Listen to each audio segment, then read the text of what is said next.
Hi, good morning. So, kamusta po kayo today? And hopefully, naging okay po yung weekend nyo. Okay, ano po ba ang things na I've learned in Mass today? Saka ano po ba ang message ni God for us? First is, Jesus accepted His mission in life. We should accept our own mission in life. So, kung pakikinggan po natin mabuti yung turo ng Diyos or kung ano po yung mga nangyayari po sa buhay po natin, sana malaman natin kung ano po ang ating mission sa ating buhay at i-accept po natin yung mga iyon. Or kung ano po yung pinaka-mission natin. Number two, what is the life-changing moment of grace in our life?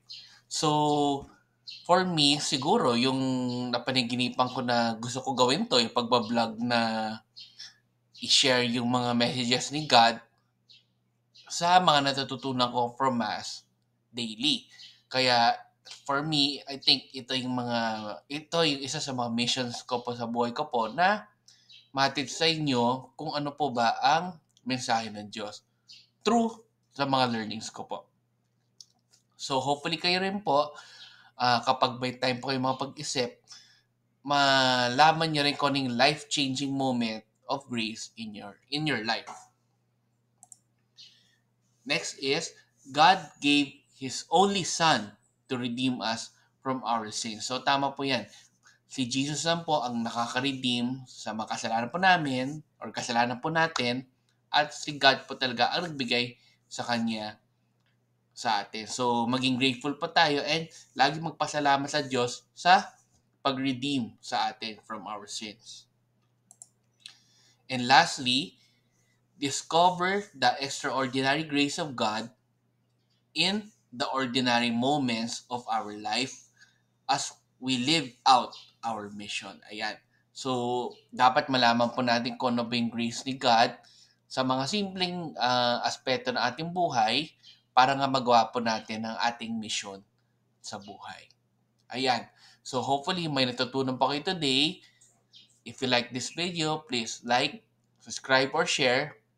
And let's end again with the prayer in the name of the Father, and of the Son, and of the Spirit. Amen. Lord, sana po ay malaman po namin kung ano po talaga ang aming mission sa buhay. Plus, lagi po kami pasalamat sa mga graces and blessings na binibigay niyo po sa amin kahit sa mga simpleng bagay lang para ma-live po yung mission na yon sa amin po. At salamat po, Lord, for giving your Son to us na to redeem us from our sins and always help us in our lives. Amen. In the name of the Father, Son, and the Spirit. Amen. So maraming salamat po ulit. God bless. Have a great day. And let's end again with our simple Thanksgiving prayer. Daily thank you prayer. Lord, thank you very much for all the blessings that you are giving us every day. Thank you for our food, safety, security, guidance, and all your blessings.